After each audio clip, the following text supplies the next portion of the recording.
No, what would you guys think? Well, I mean, it's fine for visually, but I don't know if on camera it's gonna look as good without the lights. No, is it looking without the lights or? It's alright, kind of. Well, I can Yeah. turn the light on. Just turn the lights on, hell, light over it. Yeah, I don't know. Oh, it's cool. It looks cool.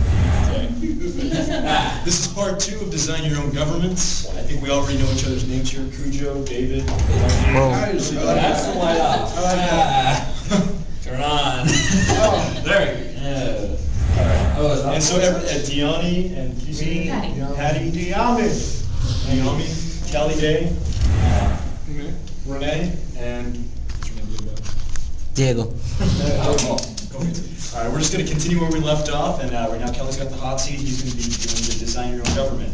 I printed this out. This is just like a rough guideline. If you want to follow this, it might be helpful when you're on hot chair. It might not.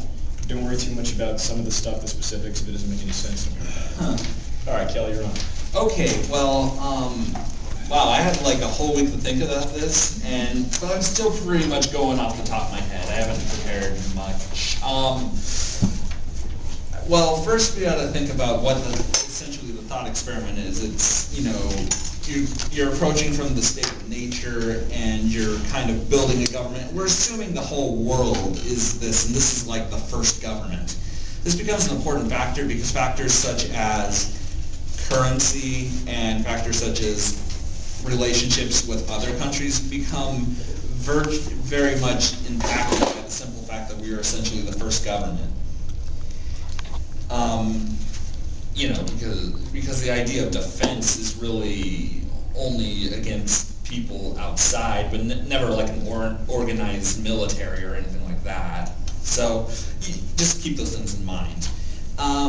First of all, I do agree very much with Patty's sentiments from last week about the idea of communes and, you know, living within your means and a lot of the sort of social structures that come from that. I am a very big supporter of the veil of ignorance thought experiment and that sort of a thing. For a small explanation for anyone who's not familiar, it's essentially a idea of creating social justice through the sense of a magical, you know, veil of ignorance, which is basically what people who go under it, they no longer have a real sense of self. They don't know their gender, ethnicity, you know, religious, you know, affiliation, sexual orientation, any, you know, ideological,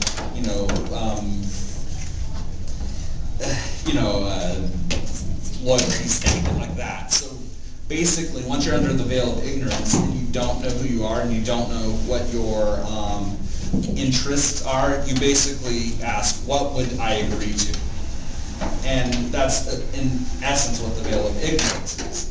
And I believe the veil of ignorance is the best possible medium for acquiring social justice and deciding what is appropriately, you know, what should be done for the most, you know, and which will, you know, have the most utility for the most people. Yes? Positive statement and a question.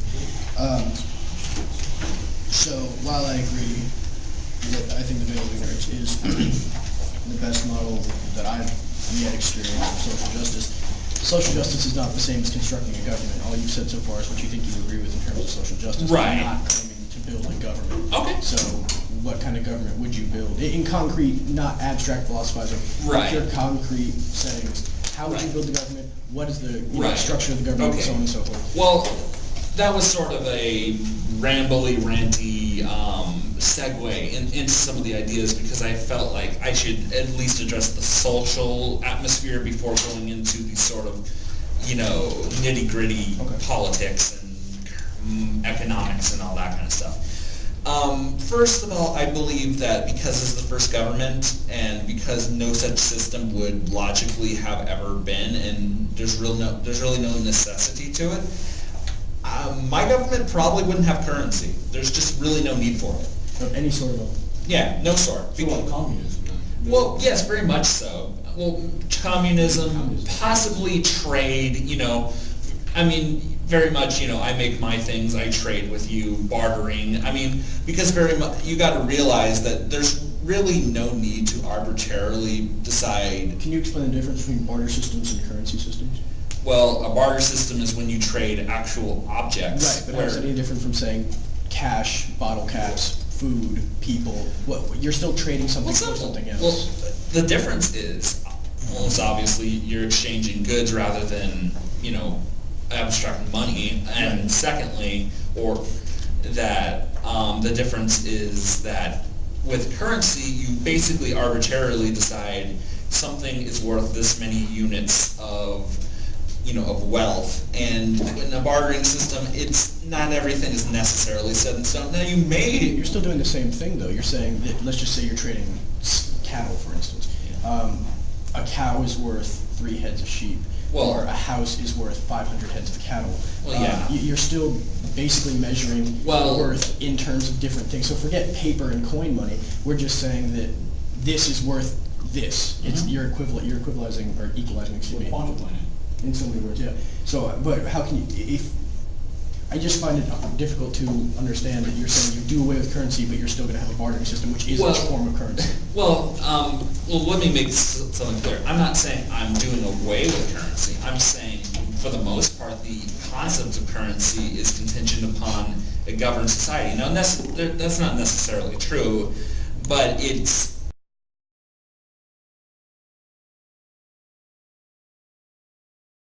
totally valid if that was all I was saying, but there was more. I just didn't know where the hell you were going with it. Oh wow, I'm building again. How about that? No, but okay, there is a sort of sense of maybe there will be a sort of exchange system developed through bartering, and that's very much possible. You could say that a certain object is worth this many of this object, and there may become a solid, evident sort of, this is where it is. But the reality is, if people want to do this sort of exchanging, bartering thing, then they'll have that system out there. But for the most part, it is communism. There is a group of people, and they're mostly taking care of their own, and yeah, they're probably, but there is a certain amount of individual property, I imagine, because, that's just, people do take resources for themselves, and, that's kind of natural, whether it be, extravagant furniture or just a pretty rock they found in the forest. People are going to take something for themselves, and, that's kind of what it is.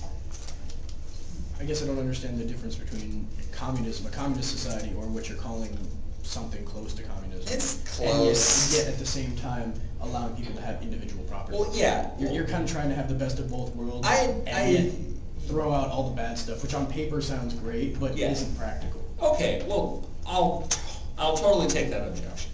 Not necessarily practical.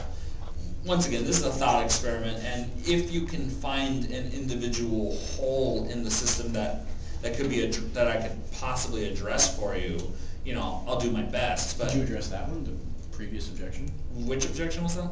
There's been a couple, but the idea that you have a communist society, because we can't just take thought experiment as an ideal society where we're just going to base this magnificent heaven-like utopia. Certainly not. But I don't understand how you can have a communist-based society.